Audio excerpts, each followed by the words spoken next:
Direct हमारे subconscious तक पहुंचता है। और अगर सबकॉन्शियस तक पहुंच गया तो आपको पता ही है कि क्या होना है, फिर उस चीज़ को एग्जीक्यूट तो होना है, करके ही वो रख देगा, वो फटाफट करके रख देगा।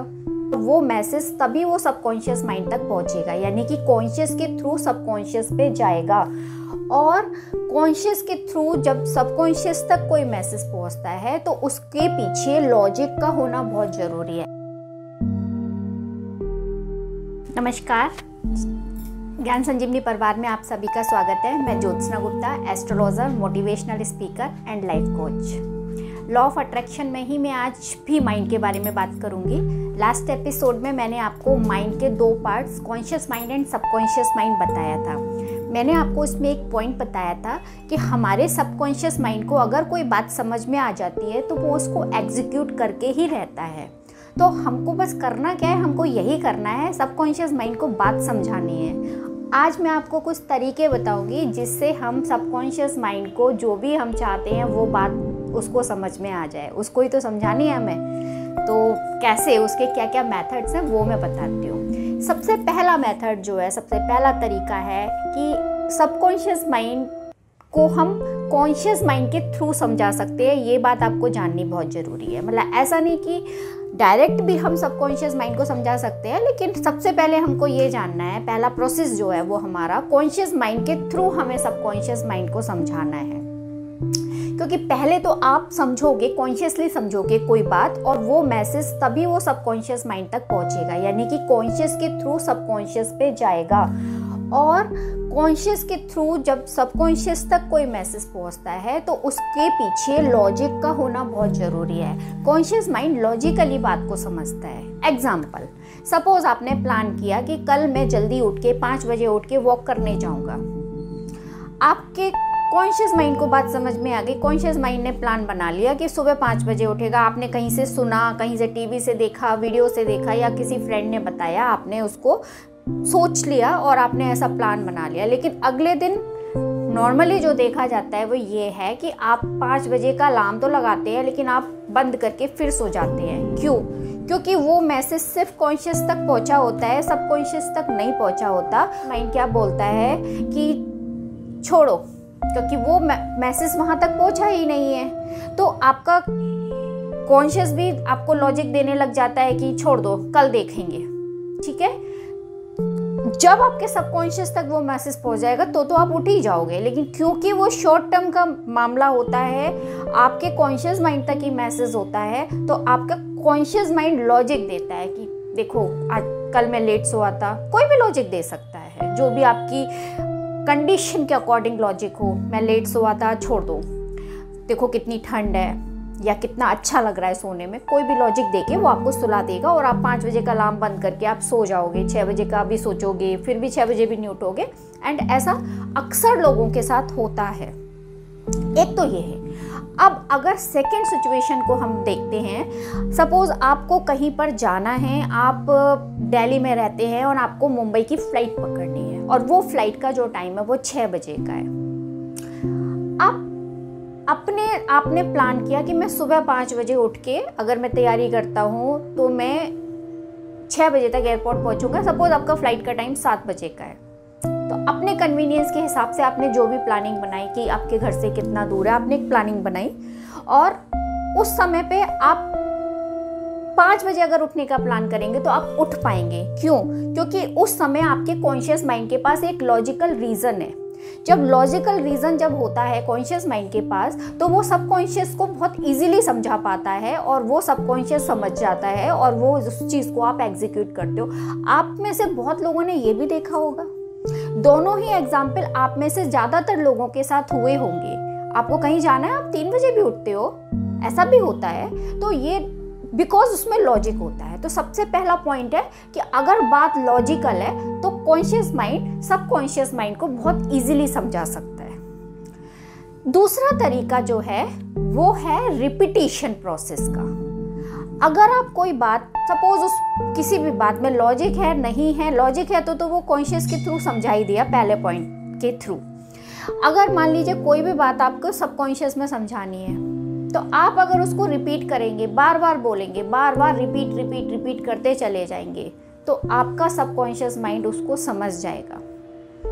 आप एक ही चीज़ बार बार बोल रहे हैं, जैसे हम बच्चों को भी बोलते हैं, एग्जाम्पल हम बच्चों को बोलते हैं कि आपको कोई चैप्टर या याद नहीं हो रहा, कोई आंसर याद नहीं हो रहा, तो हम बोलते हैं ना बच्चों से बार बार याद करो, बार बार रीड करो, लिख कर रीड करो, बार बार लिखो। क्यों? क्योंकि वो बार बार जब रिपीट होगा तो वो सबकॉन्शियस में पहुंचेगा, और जब सबकॉन्शियस में पहुंच जाएगा तो डेफिनेटली हमारी वही थ्योरी की बात समझ में आ जाएगी, और वो उसको जब भी ज़रूरत होगी, अगर वो लर्न करके गया है, एग्ज़ाम में उसे ज़रूरत है, तो वो एग्ज़ाम में वो बच्चा लिख देगा। Second point, repetition. Third point, emotional feeling. देखिए, इमोशनल फीलिंग बहुत इंपॉर्टेंट पॉइंट है। सबकॉन्शियस माइंड इमोशनल के थ्रू बहुत जल्दी समझ जाता है। आपके पास कोई आया, आपको उसने बताया कि उसको किसी चीज़ की ज़रूरत है, सपोज़ वो आपसे पैसे मांग रहा है, आप उसके पुराने नेचर के अकॉर्डिंग आप सोचे कि नहीं मैं नहीं दूंगा इसको पैसे, लेकिन अगर वो आपको रोके बोलता है कि मुझे पैसे की बहुत ज़रूरत है, तो आप इमोशनली अटैच हो जाते हैं उससे, और आप उसकी बात को फटाफट मान लेते हैं। इमोशंस को सबकॉन्शियस माइंड बहुत जल्दी समझता है। इमोशंस कोई भी हो सकता है। सपोज सबकॉन्शियस माइंड में एक इमोशन डल गया, बहुत फियर वाला, वो भी एक इमोशन है, फियर वाला इमोशन डाल दिया। सपोज आप सिगरेट पीते हैं, डॉक्टर ने बोला कि अगर आप पीते रहेंगे, नॉर्मली वो बोलेगा कि नहीं पीजिए, आप नहीं मानेंगे, लेकिन जैसे वो इमोशनली बोलेगा, डरा के बोलेगा कि देख लीजिए अब आपके पास 1 महीना बचा है बस, तो आपके सबकॉन्शियस माइंड को बस उसी समय पे समझ में आ जाएगा अगले दिन से आप नहीं पिएंगे। तो वो डर से समझता है, ये इमोशंस की ही फीलिंग है। डर भी हमारी इमोशन की फीलिंग है। आपकी और भी जो फीलिंग्स हैं, जैसे कोई रोके आपको दिखा रहा है, वो भी आपको इमोशंस की फीलिंग है। तो ये सारी इमोशनल फीलिंग में आता है, और ये बहुत जल्दी आपका सबकॉन्शियस माइंड इस प्रोसेस से समझ लेता है। तो ये हमारा तीसरा पॉइंट था, इमोशनल फीलिंग के थ्रू सबकॉन्शियस माइंड को समझाना। थर्ड पॉइंट है हमारा NLP के थ्रू सबकॉन्शियस माइंड को समझाना। NLP न्यूरो लिंग्विस्टिक प्रोग्रामिंग होता है, ये एक अलग साइंस है। इसके लिए आपको किसी से पर्सनल काउंसलिंग करवानी पड़ती है। आप चाहे तो NLP काउंसलिंग मुझसे भी करवा सकते हैं। इसके लिए आपको NLP के कुछ पैटर्न्स के थ्रू ये वर्क करता है। ये बिल्कुल अलग साइंस है, इसके लिए भी हम कभी बात करेंगे। एक पॉइंट होता है कि अगर मान लीजिए आपके सबकॉन्शियस माइंड को आपको कुछ समझाना है, कोई बात बतानी है, उसके लिए आप कॉन्शियस माइंड को बाईपास करते हैं। मतलब कॉन्शियस माइंड के थ्रू अगर हम समझाएंगे, तो हमने पहला पॉइंट में देखा था कि वो लॉजिक मांगता है। सपोज किसी बात में लॉजिक नहीं है, या आप लॉजिकली नहीं समझा पा रहे हैं, तो आप उसको बाईपास करते हैं। एग्जाम्पल, आपको किसी बड़े ऑफिसर से कोई काम करवाना होता है, तो उसके 3-4 प्रोसेस हैं। आप स्टेप बाय स्टेप चलेंगे, नंबर 1 स्टेप, 2 स्टेप, फिर वो आपको फाइल पहुंचानी है बड़े ऑफिसर तक, तो वो तब पहुंचेगी। सपोज बीच में कोई परेशान कर रहा है आपको, वो आपसे रिश्वत मांग रहा है या समथिंग, कुछ हो रही है परेशानी, वो काम टाइम पे नहीं करके दे रहा, तो आप क्या करें, या तो आप डायरेक्ट आप बड़े अफसर तक आप जाने की कोशिश करेंगे, उनको बाईपास करके। तो सेम हमारा यहाँ पर भी सेम प्रोसेस है। आपको सबकॉन्शियस तक अगर बात पहुँचानी है, और कॉन्शियस माइंड को बाईपास करके भी पहुँचाने का एक बहुत अच्छा प्रोसेस होता है। इसके लिए हिप्नोसिस इसका एक तरीका रहता है, जो किसी एक्सपर्ट की गाइडलाइन में ही करना चाहिए। अदरवाइज एक नॉर्मल जो प्रोसेस होता है वो मैं आपको बता देती हूँ। जब हम स्लीपिंग मोड में जाते हैं और जब हम वेकअप की स्थिति में आते हैं, जब हम पूरी तरीके से उठे हुए नहीं होते और जब हम पूरी तरीके से सोए हुए नहीं होते, दोनों ही कंडीशन में हम एक ऐसी स्टेज में होते हैं जब हमारा कॉन्शियस माइंड इनएक्टिव होता है। हमको करना भी यही है, हमारा जो लास्ट पॉइंट है वो यही है कि हमको सबकॉन्शियस माइंड को बात समझानी है विदाउट कॉन्शियस माइंड, यानी कि डायरेक्ट।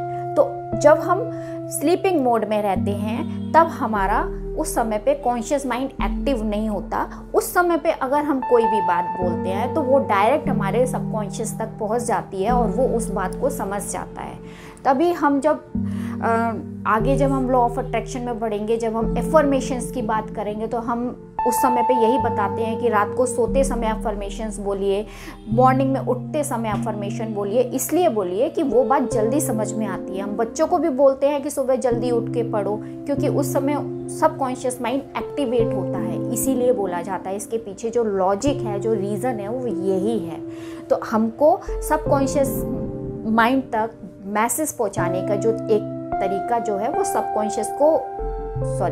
कॉन्शियस को बाईपास करके है, और वो यही है। और इस स्टेज पे अगर हम स्लीपिंग मोड में, उसको हम बोलते हैं अल्फा स्टेट। अल्फा स्टेट में अगर हम कोई भी मैसेज देते हैं तो वो डायरेक्ट हमारे सबकॉन्शियस तक पहुंचता है, और अगर सबकॉन्शियस तक पहुंच गया तो आपको पता ही है कि क्या होना है। फिर उस चीज़ को एग्जीक्यूट तो होना है, करके ही वो रख देगा, वो फटाफट करके रख देगा। तो ये हमारे कुछ प्रोसेस थे, कुछ हमारे पॉइंट्स थे, जिससे हम अपने सबकॉन्शियस तक कोई भी मैसेज, कोई भी बात उसको बता सकते हैं। और एक बार जब उसे समझ में आ जाना है तो फिर काम होना ही होना है आपका। तो आज का टॉपिक मेरा यही था कि how to give the message to the subconscious mind.